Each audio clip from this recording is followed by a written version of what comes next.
Video number 6 on current electricity, और इसमें कुछ न्यूमेरिकल्स हम डिस्कस करेंगे लाइक दिस वन। ये क्वेश्चन बेस्ड है simple formula R equal to rho L by A पे। मुझे बोला गया है कि रेजिस्टेंस पता लगाओ when the battery is connected between these two faces. इधर मैंने कनेक्ट कर दी बैटरी ऐसे करके, तो मैंने करंट की डायरेक्शंस बनाई है यहाँ पे, ठीक है। तो अगर इन दो फेसेस के साथ करी तो यहीं से करंट एंटर करके यहाँ से निकलेगी बाहर, तो क्या होगा? अगर करंट नीचे से ऊपर की तरफ जाए तो क्या होगा? और अगर यहाँ ऊपर से नीचे की तरफ जाए तो क्या होगा? तो तीनों केसेस में रेजिस्टेंस हमने फाइंड करनी है। मैं आपको बताता हूं क्या। फर्स्ट केस में यानी R1 के केस में, मतलब फर्स्ट ये अगर ऐसा हुआ तो तीनों करंट्स नहीं है, एक करंट के लिए फाइंड कर रहे हैं। इसके लिए अगर ऐसी करंट हुई तो इस करंट ने इस क्यूबाइड में से, this is cuboid because dimensions are not same for length, breadth and height. So this is a cuboid, this is not a cube. It looks like a cube but it is not a cube, ठीक है। तो R1 equal to क्या होगा? कितनी length travel की इसने, current ने इसके बीच में से? आपको लेंथ का बताना है। लेंथ कितनी आएगी? इस फेस से लेके इस फेस के बीच में कितनी लेंथ है? A है। आपको ये समझ आना चाहिए 3D में। तो इसलिए R1, मैं R1 लिख रहा हूं, कितना होगा? रो लेंथ कितनी ट्रेवल करेगा ये current? A upon cross sectional area. Cross sectional area for this current I1 is this area, and this area it is a rectangle which has a dimension of B and C। तो area of rectangle क्या होता है? Area of rectangle किसके बराबर होता है? Length into breadth. तो इसलिए क्या बनेगा? This is the answer for R1। Similarly for current I2 जो नीचे से ऊपर की तरफ जा रही है, देख रहे हो, ठीक है। तो ये I2 करंट कैसे, इसने कितना डिस्टेंस ट्रेवल करना है? इस फेस और इस नीचे वाले फेस और ऊपर वाले फेस के बीच में कितना डिस्टेंस है? B। तो आंसर क्या आएगा? रो B upon cross sectional area कौन सा हुआ? क्रॉस सेक्शनल एरिया ये हुआ इस करंट के लिए।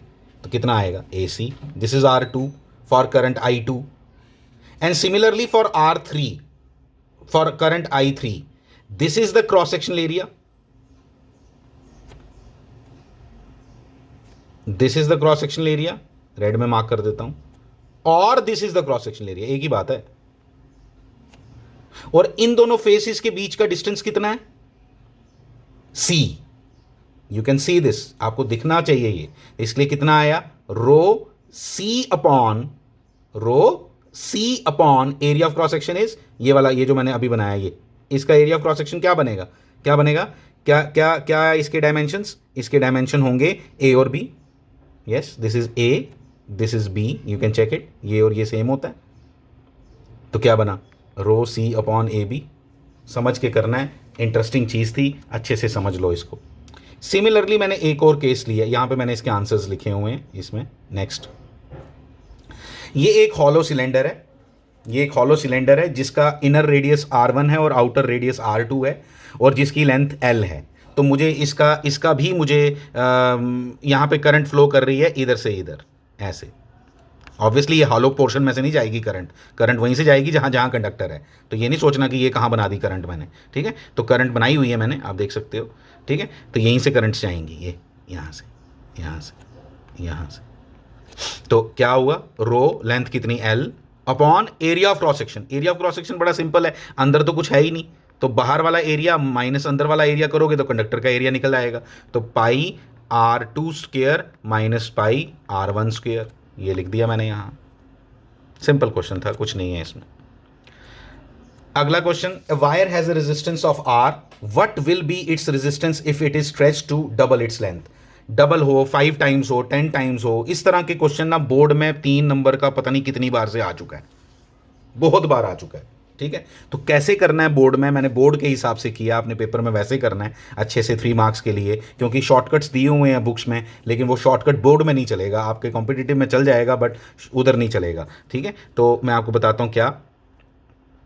देखो, अब ये है, इसको क्या लिया मैंने देखो इसमें बनाया, एक वायर थी जो पहले जिसकी रेजिस्टेंस कितनी थी R, उसकी लेंथ कितनी थी L, उसका एरिया ऑफ क्रॉस सेक्शन क्या था A, फाइन। लेकिन जब मैंने उसको खींच के लंबा किया, मैंने उसको खींचा, स्ट्रेच किया और उसको खींच के लंबा किया, लंबा करने पे लेंथ तो डबल हो गई। फॉर्मूला देखें अगर तो क्या है, रो ऐसे जल्दबाजी में कोई करे तो उसको क्या लगेगा कि भाई लेंथ डबल कर दी तो रेजिस्टेंस भी डबल हो जाएगा। नो, एरिया पे भी तो इफेक्ट आएगा। तो एरिया के इफेक्ट जबकि क्वेश्चन के अंदर लिखा नहीं गया डायरेक्टली, लेकिन मेरी कॉमन सेंस कह रही है कि भाई अगर एक वायर लूंगा, उसको अगर खींच दूंगा, खींच के वो वायर पतली नहीं हो जाएगी? तो वायर पतली होगी तो क्या उसका एरिया ऑफ क्रॉस सेक्शन कम नहीं हो जाएगा? जब उसके एरिया ऑफ क्रॉस सेक्शन पे भी इफेक्ट आएगा तो वो इफेक्ट मैंने पूरा कैसे निकाला है वो आपने देखना है और याद रख लेना है। ठीक है, एक छोटी सी डेरिवेशन है जिसको आपने याद रख लेना है और बोर्ड में पूरा यहीं से लेके यहां तक करना है, एंड तक, जब पेपर में क्वेश्चन आएगा तो शॉर्टकट नहीं मारना है। शॉर्टकट मैं सिखाऊंगा आपको। ठीक है, आप देखो क्या देखने को मिल रहा है मुझे। सबसे पहली बात मुझे मालूम है कि जब मैं स्ट्रेच करूंगा तो सेम क्या रहेगा, वॉल्यूम तो सेम रहेगा, वॉल्यूम नहीं चेंज होगा, volume will remain same. Volume थोड़ा चेंज हो जाएगा, वॉल्यूम हो गया उसका कंटेंट, वॉल्यूम थोड़ा चेंज हो जाएगा, कंडक्टर थोड़ा कहीं चला गया, मास थोड़ा चेंज होगा। तो डेंसिटी तो कॉपर की फिक्स है, मान लो कॉपर की वायर है तो कॉपर किसी भी मटेरियल की डेंसिटी तो फिक्स होती है, तो मास चेंज होगा? आप बताओ, किसी चीज को खींच दो आप तो क्या उसका मास चेंज हो जाएगा? फिर तो आपके बैठ के मास अलग होगा और खड़े होकर मास डिफरेंट होगा। तो ऐसा थोड़ा होता है। तो मास इज एक्चुअली क्या, mass is quantity of matter possessed by the body. तो स्ट्रेच करने से क्वांटिटी ऑफ मैटर थोड़ा चेंज हो गई। तो मास अगर चेंज नहीं हुआ, डेंसिटी अगर चेंज नहीं हुई, तो वॉल्यूम कैसे चेंज होगा? तो वॉल्यूम बिल्कुल चेंज नहीं होगा। और वॉल्यूम किसी भी चीज का किसके बराबर होता है? Area of cross section. कहाँ है एरिया ऑफ क्रॉस सेक्शन? ये है एरिया ऑफ क्रॉस सेक्शन, बड़ा छोटा है ये, देखो मैं ऐसे बड़ा कर देता हूँ इसको, इसको बोलते हैं area of cross section. Area of cross section is a और मल्टीप्लाइड बाय क्या, लेंथ करो तो ये होता है वॉल्यूम। बिल्कुल समझ आ गया। फिर हमें मालूम है क्या क्या बन गया, ए की जगह मैंने क्या लिख दिया, वी बाई एल, बिल्कुल लिख सकता हूं। आर इज इक्वल टू क्या लिखा, रो ए एल बाई ए। अब दोनों चीजें चेंज हो रही हैं ना, तो इसलिए मुझे तंग कर रही हैं, लेंथ भी चेंज हो रही है, एरिया ऑफ क्रॉस सेक्शन भी चेंज हो रहा है। तो मैंने क्या किया, मैंने लेंथ की जगह क्या, एरिया की जगह क्या लिख दिया, वी बाई एल इधर से। जब मैंने वी बाई एल लिखा तो फॉर्मूला क्या बन गया, R is equal to rho L square upon V. अब मैं सेफ हो गया, ये भी कांस्टेंट ये भी कांस्टेंट। रेजिस्टिविटी तो मटेरियल डिपेंडेंट होती है, तो वो कैसे चेंज हो सकती है? क्या मेरे खींचने से कॉपर के एल्यूमिनियम बन जाएगा? बिल्कुल नहीं। तो इसका मतलब रो तो फिक्स रहा, वॉल्यूम मैंने पहले बता दिया आपको फिक्स रहेगा, चेंज होगा नहीं। तो यानी आर, जब ऐसे क्वेश्चन आए तो मुझे ये याद रहना चाहिए डायरेक्टली, लेकिन बोर्ड में नहीं करना, मैं बार बार बोल रहा हूं। आपने यहां लिख दिया R is directly proportional to क्या, एल स्क्वायर। जब R directly proportional to L square आ गया तो अब मुझे पता चल गया कि डबल कर रहा है भाई लेंथ को डबल कर रहा है। तो अगर मैं बोलूंगा, देखो मैंने किया है, वो भी नहीं किया, ठीक है मैं यहां कर देता हूं, इसके आगे का पोर्शन जो है कैसे आएगा देखो ध्यान से। R is directly proportional to, जब मैंने एल स्क्वायर लिखा ना, फिर मैं लिखूंगा R one equal to, R one मतलब ये वाला, इस केस में लिख दिया के एल वन, एल क्यों लिखना है, एल स्क्वायर। ठीक है, आर टू मतलब सेकेंड केस में इधर क्या लिखूंगा, इक्वल टू के, एल की जगह क्या लिख दूं, टू एल का, ऐसे लिखते हैं, ये करने का तरीका है इसका। ठीक है, इक्वल टू 4 के एल स्क्वेयर आ गया। इस के एल स्क्वेयर की जगह मैं क्या लिख सकता हूं, आर वन। तो मुझे पता चल गया आर टू जो होगा वो 4 टाइम्स आर वन होगा। तो आज के बाद एक फॉर्मूला भी बन गया, एन स्क्वेयर मतलब जितने टाइम्स तुम लेंथ को बढ़ाओगे उसके स्क्वेयर टाइम्स उसकी रेजिस्टेंस बढ़ जाती है। ठीक है, उसके स्क्वेयर टाइम्स बढ़ जाती है। बड़े अच्छे से मैंने आपको ड्राइव करके पूरा बता दिया, और सॉल्व कैसे करना है बोर्ड के अंदर मैंने ये भी बता दिया। और क्या मतलब, कोई बोले 5 टाइम्स मैंने लेंथ को इंक्रीज कर दिया, तो सीधा आंसर दो, कैलकुलेशन किए बिना 25 टाइम्स उसकी रेजिस्टेंस बढ़ जाएगी। फाइन, ये भी समझ आ गया। नेक्स्ट एक और क्वेश्चन है, a copper wire is stretch to make. अब ये परसेंटेज में दे दिया उसने, पिछली बार उसने बोला डबल हो गया, ट्रिपल हो गया, टाइम्स में बात की थी। इस बार उसने कैसे बात की है कि 10% बढ़ा दिया मैंने, किसको, 10% मैंने उसकी लेंथ को बढ़ा दिया, डबल नहीं किया, 10% बढ़ा दिया। डबल का मतलब होता है 200% कर दिया, ये भी समझ आना चाहिए तुम्हें। डबल का मतलब क्या होता है, 200% कर दिया। परसेंटेज में अगर डबल को बोलें तो 200%। तो और अगर मैंने 10% बोला तो 10% का मतलब क्या हुआ कि मैंने लेंथ को पहले, लेंथ जो भी थी उसको मैंने 10% बढ़ा दिया। मतलब क्या किया मैं बताता हूँ।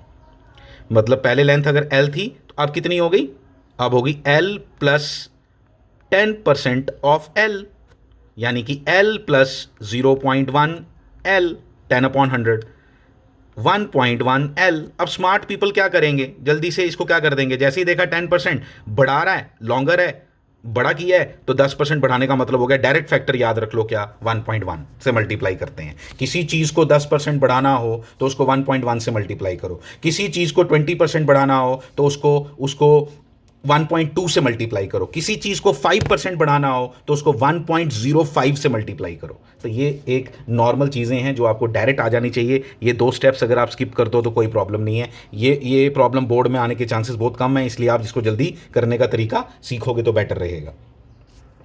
ठीक है, 1.1 समझ आ गया आप सबको। अगर मैं बोलूँ 10% छोटा कर दिया, अगर 10% छोटा कर दिया तो 0.9, क्योंकि माइनस करोगे ना यहाँ, ये सारा प्लस की जगह क्या आ जाएगा माइनस, तो L माइनस 0.1, L कितना होता है 0.9, 20% कम कर दो 0.8। तो डायरेक्ट फैक्टर याद रखो। आई वांट कि तुम ये स्किप कर दो दोनों स्टेप्स, डायरेक्ट आंसर लिखा करो कि किसी चीज़ को मतलब लेंथ, अगर मैं बोलूँ पहले लेंथ कितनी थी, पहले लेंथ कितनी थी L, तो अब लेंथ कितनी होगी 1.1 L। अगर मैं बोलूँ 10% कम कर दिया, पहले लेंथ कितनी थी L, तो अब कितनी हो जाएगी 0.9 L। क्वेश्चन बड़ा ये वाला है, ये नहीं है, ठीक है। तो अगर मैं बोलूँ 5% लेंथ को बढ़ा दिया तो क्या करोगे, L ये पहले L थी तो अब कितनी हो गई 1.05 L। ये बातें छोटी सी अपनी कॉपी पे ज़रूर नोट रखना, क्योंकि आपको याद नहीं रहनी, आपने बाद में भूल जाना है सब कुछ। देखो अब फिर से मुझे मालूम है ये स्टोरी L स्क्वेयर वाली, और ऐसे परसेंटेज के क्वेश्चंस को देखो मैंने क्या किया, L R न्यू लिख दिया कि नया क्या बना, पुराना तो ये था भाई, नया क्या बना 1.1 डाल दिया L की जगह, 1.1 का स्क्वायर लिया तो ये होता है, चल गया पता। इस फैक्टर को देख के, अभी मैंने फैक्टर तुम्हें समझाए, इस फैक्टर को देखते ही आंसर पता चल गया क्या, 21% आपका आर न्यू आ गया। मैंने लेकिन पूरा सॉल्व करके दिया है, लेकिन आप इस फैक्टर को यहीं पे खत्म हो जाना चाहिए आपका क्वेश्चन। मैं आपको एक और एग्जांपल छोटी सी देता हूं। मान लो किसी ने लेंथ को 10% नहीं 20% कम कर दिया।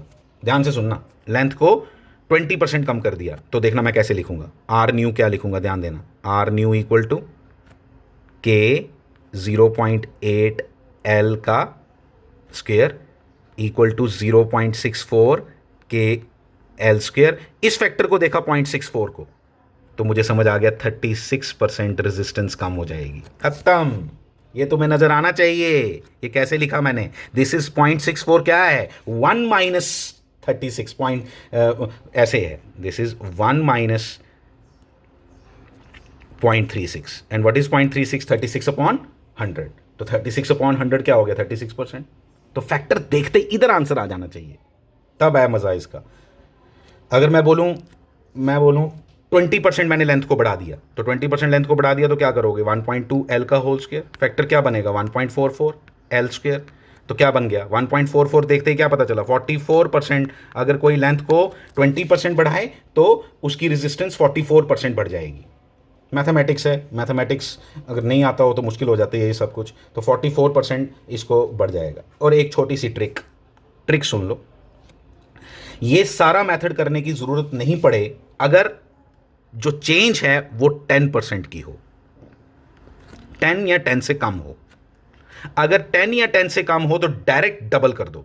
मतलब मैं बोलूं 8% मैंने लेंथ को बढ़ा दिया तो रेजिस्टेंस 16% हो जाएगा। ये शॉर्टकट है, इसको ये नॉर्मल ट्रेंड से पता चल जाता है लोगों को। अच्छा ये जैसे अभी 10% ही किया हमने तो आंसर कितना आया 21%, लगभग 20% ही हुआ। तो 10% तक ठीक आते हैं आंसर, लेकिन उससे ऊपर ठीक नहीं आता डबल करके। तो इसलिए प्रॉपर मेथड जो है वो मैंने आपको सिखाया। फिर मैंने आपको शॉर्टकट भी बताया कि कभी 5% कोई बोले मैंने लेंथ को 5% बढ़ा दिया, तो लेंथ को अगर उसने 5% बढ़ा दिया तो उसका परसेंटेज चेंज क्या आएगा 10%, रेजिस्टेंस उसका 10% चेंज हो जाएगा। Thank you very much.